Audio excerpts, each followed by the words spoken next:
Şimdi ilimizde bizim 3 tane hayvan pazarımız var. Hayvan satış yerimiz var.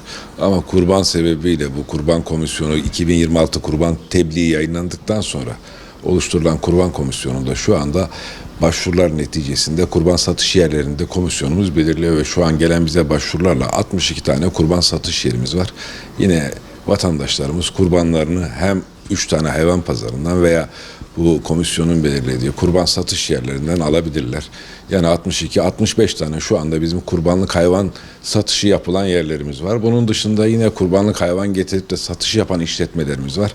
Yine buralardan da vatandaşlarımız kurbanlıklarını temin edebilirler. Yani kurban komisyonumuzun aldığı kararlar gereği zaten belediyemiz kurban satış yerlerinin tamamını sabah ve akşam olmak üzere sürekli dezenfekte ediyorlar. Gerekli ilaçlamalarını yapıyorlar.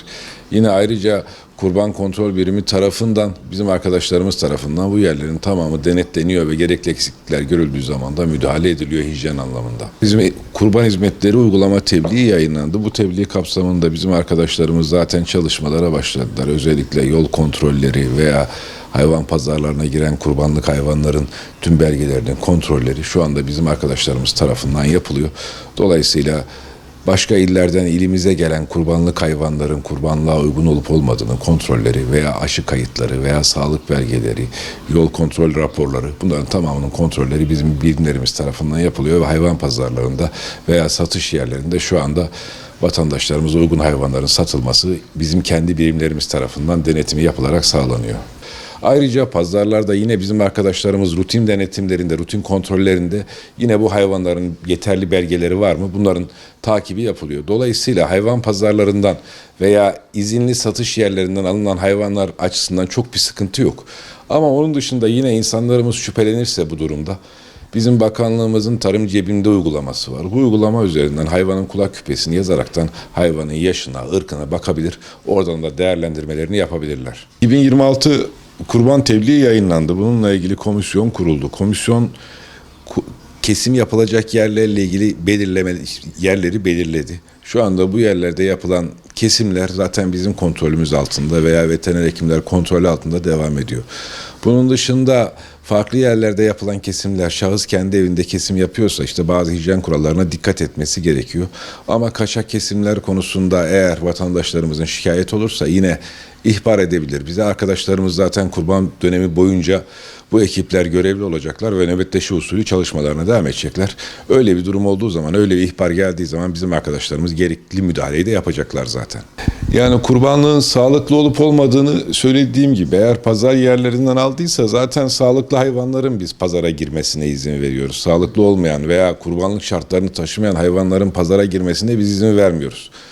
Ama tarım cebinde uygulamasıyla yine bu aşı kayıtlarına veya hayvanın yaşına kontrolüne bakabilirler. Fakat bu online satışlarda veya bağış usulü yapılan kurban bağışlarında yani bizim birçok kontrol yetkimiz yok. Çünkü farklı ülkelerde veya farklı illerde oluyor bu.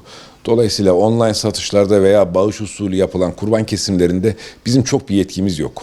Ve bizim ilimizde kurban kontrol ve denetim birimleri oluşturuldu. Bu kurban kontrol denetim biriminde işte bizim kendi personelimiz var, veteriner hekim arkadaşlar veya müftülükten din görevlisi arkadaşlarımız var, çevre sağlığından arkadaşlar var, Çevre Şehircilik İl Müdürlüğü'nden çevreyle ilgili arkadaşlar var, zabıtalar var.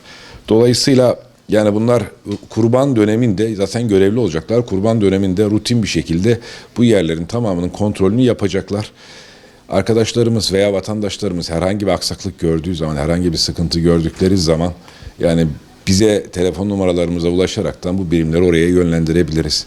Vatandaşlarımıza benim kurbanla ilgili söyleyeceğim noktalardan birisi olabilir. Her ne kadar işi sıkı tutsak da bazı kontrolleri yoğun olarak gerçekleştirsek de gözden kaçan durumlar olabilir. Özellikle kesim yapılan yerlerde bizden izinli olarak izin almış kurban kesim yerlerinde hayvanlarını kestikleri zaman iç organlarını kontrol etsinler. Özellikle akciğerlerinde böyle farklı oluşumlar, nodüller varsa bunu arkadaşlarımıza bildirsinler. Bizim arkadaşlarımız gelip kontrol eder. Eğer şayet bir hastalık varsa, imha gerekiyorsa biz zaten o etin tüketilmemesi gerektiğini, imha edilmesi gerektiğini söyler ve el koyarız. Ki böyle bir durum oluştuğu zaman da zaten tazminatlı hastalıklar bunlar. Biz hayvanın bedelini yine hayvan sahibine öderiz.